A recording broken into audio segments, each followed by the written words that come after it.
Welcome to Das garden. নমস্কার বন্ধুরা, আজকে আপনাদেরকে আমি একটা খুবই গুরুত্বপূর্ণ বিষয় নিয়ে আলোচনা করব। আপনাদের সামনে ছোট্ট ভিডিও তুলে ধরব, একটুখানি দেখুন ভিডিওটা। তবে সম্পূর্ণ দেখার জন্য অনুরোধ করছি, কারণ নাহলে অনেক কিছু মিস করবেন। যে আমার ট্যাঙ্কির উপরে যে জলের ট্যাঙ্কিটা আছে, জলের ট্যাঙ্কি এই যে দেখতে পাচ্ছেন, এই যে দেখুন জলের ট্যাঙ্কি দেখতে পাচ্ছেন। এই জলের ট্যাঙ্কির উপরে আমার কিন্তু এই যে দেখতে পাচ্ছেন, এই যে সকল গাছ, এই যে যত গাছ দেখতে পাচ্ছেন, এই সব গাছগুলো কিন্তু রাখা ছিল। কারণটা আমি পরবর্তী সময়ে বিস্তারিত ভিডিও তুলে ধরবো, কেন ট্যাঙ্কির উপরে আমি গাছগুলো রেখেছিলাম। শর্টে বলে দিচ্ছি যে ট্যাঙ্কির উপরে গাছ রাখলে জলের ট্যাঙ্কি গরমের সময় ঠান্ডা থাকে, জলটা ঠান্ডা থাকে, জলের ট্যাঙ্কিটাও ঠান্ডা থাকে। আর তবে আজ ওই উপর পজিশনে রাখা ছিল বলে আমার কিন্তু ওর পরিচর্যা সঠিকভাবে করা হয়নি।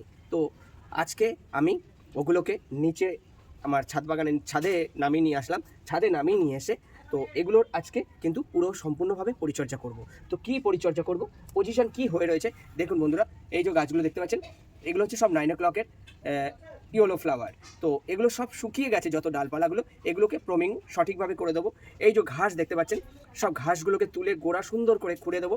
আরও দেখাচ্ছি বন্ধুরা, যে এই যে দেখতে পাচ্ছেন, এই যে দেখুন যত কটা গাছ দেখতে পাচ্ছেন, এই যে তুলসী গাছটাও কিন্তু ওই টবের মধ্যে হয়েছিল। তো এটাকে আমি আর কেটে তুলে ফেলে দেইনি। এই যে তুলসী গাছটা দেখতে পাচ্ছেন, এই তুলসী গাছ কিন্তু এটা হচ্ছে কৃষ্ণ তুলসী, তবে আমি তুলে ফেলে দেইনি। তো একেও আমি সুন্দর করে প্রমিং করে এর গোড়ার পরিচর্যা করব। আজকে এই ভিডিওটা একটু আপনাদের সামনে আমি তুলে ধরছি। এই যে দেখুন, আর নিতে হবে কি, এই যে দেখুন এর সরঞ্জাম আমি কি নিয়েছি।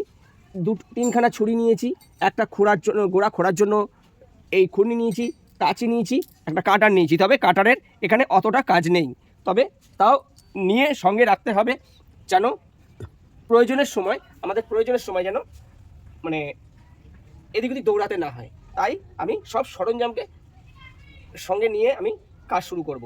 তো কাজ প্রথমে কি শুরু করব, এই যে দেখুন দেখাচ্ছি বন্ধুরা। এই যে এই গাছটাতে দেখুন, এই চটটাতে কেমন কেমন বিড়িগিচ্ছিরিভাবে ঘাসে ভর্তি হয়ে গেছে। এর মধ্যে কিন্তু কাজের গাছ একটাও নেই। কাজের গাছ যা ছিল সে কাজ নষ্ট হয়ে গেছে। তবে এতে একটা কিন্তু কালমেঘের গাছ আছে, ওই গাছটাকে আমি প্রয়োজন হলে রেখে দিতে পারি, আবার কেটে তুলে ফেলেও দিতে পারি। তো এই আজকে এই পরিচর্যাগুলো একটুখানি করে দেখাবো। আগে আমি সম্পূর্ণটা আগে একটু করে নেব, তারপরে আপনাদেরকে আবার ভিডিওটা আমি সুন্দর করে দেখাচ্ছি। বন্ধুরা দেখুন, এই যে বন্ধুরা দেখুন যে আমি সব গাছগুলো কিন্তু করে ফেলেছি। এই যে দেখতে পাচ্ছেন, সব গাছগুলো কিন্তু আমার মোটামুটিভাবে করে ফেলেছি পরিষ্কার। এই যে পরিষ্কার করে তো ফেলেছি, শুধু এই একটা গাছ একটু বাকি আছে। তবে এই পরিষ্কার করার পরে যেসব যত এই যা লতা পাতা ঘাস যা বেরোবে, একটাও ফেলবো না। কি করব, যেখানে আমার কিচেন ওয়েস্ট থেকে জৈব সার তৈরি করি, সেখানে আমি এগুলোকে কিন্তু আমি স্টোর করে দেবো। তাহলে কি হবে, এগুলো তো সবই পচে যাবে, এই জিনিসগুলো সবই পচে যাবে। তাহলে পচে গিয়ে এটাও কিন্তু আমার খুবই পাওয়ারফুল জৈব সারে পরিণত হয়ে যাবে। তাহলে আমার ফেলে দিয়ে কোনো লাভ নেই। এগুলোকে আমার জৈব সার তৈরি করার যে জায়গাটা, সেখানে আমি এগুলোকে স্টোর করে দেবো। আর এগুলো থেকে আর একটা জিনিস আমি কিন্তু বন্ধুরা করে নিয়েছি অলরেডি, এটা তোমাদেরকে তখন বলা হয়নি। এই যে দেখতে পাচ্ছ, প্রত্যেকটা 9 o'clock-এর ডগা কিন্তু মোটামুটিভাবে কেটে নিয়েছি, ভালো যে সতেজ ডগাগুলো কেটে নিয়েছি। তো কেটে নিয়ে এগুলোকে করলাম কি, এই যে দেখুন আমি একটা টব দিয়ে দেখাচ্ছি। এই যে দেখুন, টবের চারপাশে কিন্তু এগুলোকে আবার রোপণ করে দিচ্ছি, এগুলোকে নতুন করে রোপণ করে দিচ্ছি। কারণ পুরনো গাছ মানে কিন্তু এই 9 o'clock-এ বিশেষ করে যেগুলো শুকিয়ে গেছে, এতে আর তেমনভাবে ফুল হবে না। তো হবে, ছোট ফুল হবে, এর পরিচর্যা অনেক কষ্টের ব্যাপার আছে। তো একেও বড় করা যায়, তো আমি আর তার জন্য এক্সট্রা পরিশ্রম এই মুহূর্তে করলাম না। তো আমি দেখাচ্ছি, এই দেখো এই টবটা যেমন বলেছিলাম যে পুরো জঙ্গল হয়ে গেছিলো, এতে কোনো প্রয়োজনীয় গাছ ছিল না। তো একে পুরো তুলে ফেলে দিলাম, তুলে ফেলে দিয়ে এতে চারপাশে রিংয়ের মতো করে, এই জন্য রিংয়ের মতো করে 9 o'clock বসিয়ে দিয়েছি। তাহলে আমার এই টবটা পুরো একদম নতুনের মতো হয়ে যাবে, সুন্দরভাবে এতে ফুল ফুটবে। তো এইভাবে করে করবো কি, আগে মানে দেখাতে পারিনি, এখানে একটু সাউন্ডের ডিস্টার্ব চলছিল বলে আমি ভিডিওটা একটু স্টপ রেখেছিলাম। তো একটু সমস্যা হচ্ছিল সাউন্ডের জন্য, এই জন্য আমি পুরো ওগুলো করতে আমি করতে পারিনি। এই যে গোড়াগুলো আগে একটু খুঁড়ে নেব, বড় ঘাসগুলো তুলে ফেলে দিয়ে এই গোড়াগুলো ভালো করে একদম পুরো মাটিটাকে একদম লুজ করে দেবো। যত গাছ আছে আগাছা আছে সব তুলে, যদি কোনো রকম বন্ধুরা একটা কথা বলে দিচ্ছি, বীজ নেওয়ার ব্যাপার থাকে। এই যে যেমন দেখতে পাচ্ছ, এটা কিন্তু আমি তুলে ফেলেছি, তবে এগুলো কিন্তু বীজ, এই বীজগুলো কিন্তু আমি কালেকশন করে নিয়ে নেব, নিয়ে কি আমি যে কোনো টবের মধ্যে ফেলে দেব। এই যে টবের মধ্যে ফেলে দিলাম, এখান থেকেই আবার চারা বেরিয়ে যাবে। একদম ছোট্ট ছোট্ট বীজ, এই দেখে নাও বন্ধুরা, একদম মানে চোখে, খালি চোখে দেখা যায় না এমন বীজ, একদম ছোট্ট ছোট্ট সাবুদানার মতো বীজ। তো এদিকে কিন্তু প্রচুর গাছ আবার তৈরি হয়ে যাবে। এই যে গাছটা, এগুলোকে মাটিটাকে পুরো একদম ঝুরঝুরো করে দিতে হবে। এই যে দেখতে পাচ্ছ, ঝুরঝুরো করে দিলে হবে কি, এখান থেকে আমরা কিছু না ফেললেও কোনো ব্যাপার না, তবে শুধু ঘাসগুলো তুলে ফেলে দেবো। এই ঘাসগুলো, যত ঘাস আছে একদম ঝুরঝুরো করে ঘাসগুলো ফেলে দেবো। এই যে দেখতে পাচ্ছ বন্ধুরা, এতে যদি কোনো রকম এই প্লাস্টিক জাতীয় কিছু আগাছা থাকে তো সেসব জিনিস কিন্তু অবশ্যই বেছে ফেলে দিতে হবে। আর যত রকমের ঘাস আছে, ঘাসগুলোকে আমি এই ধার ছুরিটা দিয়ে করছি কেন, তাহলে আর আমার এই যে মাখন ফুল গাছগুলো আছে, নয়নতারা গাছগুলো আছে, এই নয়নতারা গাছগুলোর কোনো ক্ষতি হবে না। তাই একটু একটা ছুরি দিয়ে করছি, সরু জিনিস দিয়ে, তাহলে গাছগুলোকে আমার থেকে যাবে।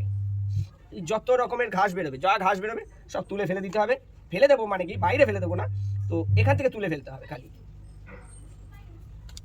ফেলে দিয়ে এতেই আবার আমি কিন্তু রোপণ করে দেবো 9 o'clock-এর ইগুলো, তাহলে আমার পুরো আবার নতুনভাবে টব তৈরি হয়ে গেল। তবে বন্ধুরা, এতে সব ছোট ছোট ঝিরিঝিরি এই যে ঘাসগুলো রয়েছে, এই ঘাসগুলো কিন্তু বেছে ফেলে দেওয়া অতটা সম্ভব না, একটু বড় হলে তুলে তুলে ফেলে দিতে হবে। একটু বড় বড় হলে হালকা করে তুলে ফেলে দিলেই হয়ে যাবে। এই যে একটা টবে আমি দেখিয়ে দিচ্ছি, কিচ্ছু না, খালি আঙুল নেবেন, আঙুল দিয়ে একটু মাটিটা সরিয়ে দিয়ে আলতো একদম সাইড পজিশনে, এই যে এইভাবে করে সাইড পজিশনে খালি বসিয়ে দেবেন, ব্যাস। আর কিছু না, এতে খালি একটু বেশি করে চপচপ করে জল দিয়ে দেবেন। তারপরে আবার যতদিন না মাটিটা শুকাবে ততদিন, মানে মাটি পুরো না, একটু জল স্প্রে করবেন। জল স্প্রে করে চপচপ করে আর জল দেওয়ার প্রয়োজন হবে না কয়েকটা দিনের জন্য। গাছ যখন সতেজ হয়ে যাবে বুঝতেই পারবেন, তখন আপনি পরিমাণ মতো যেরকম প্রয়োজন সেরকমভাবে জল দিন। এই যে দেখুন, এতেও আমার মাখন নয়নতারা গাছটাও রইল, আর এতে গাছগুলো কিন্তু আমার লাগানো হয়ে গেল 9 o'clock। তাহলে বন্ধুরা, আমার মোটামুটি এই যে দেখতে পাচ্ছ সব কটা টব কিন্তু আমার রেডি হয়ে গেছে, এই যে দেখতে পাচ্ছ। আর তুলসী গাছগুলোর কিন্তু আমি সব মঞ্জুরি, এই যে যত মঞ্জুরি ছিল দেখাচ্ছি একটু বন্ধুরা, এই যে তুলসী গাছের যত মঞ্জুরি ছিল আমি কিন্তু এরই গোড়াতে ফেলে রাখলাম। হবে কি, আমার নতুন তুলসী চারা আর কোনো জায়গা থেকে জোগাড় করার দরকার পড়বে না, আমার এর মধ্যেই কিন্তু নতুন তুলসীর চারা বেরিয়ে যাবে। এই যে নতুন তুলসীর চারা বেরিয়ে যাবে, তাহলে আমার সব কটা গাছ কিন্তু মোটামুটি রেডি হয়ে গেছে। আর একটা টব বাকি আছে, এটা পরে আমি করে নিচ্ছি। তো এইভাবে করে আপনাদের কিন্তু পরিচর্যা করতে হবে। পরিচর্যা করলে বাগানকে নতুন করে সুন্দর করে সাজিয়ে নিতে পারবেন নিজেরাই। ভিডিওটি যদি ভালো লাগে বন্ধুরা, প্লিজ লাইক শেয়ার কমেন্টস করবেন, সাপোর্ট করে আমার পাশে থাকবেন। নমস্কার বন্ধুরা।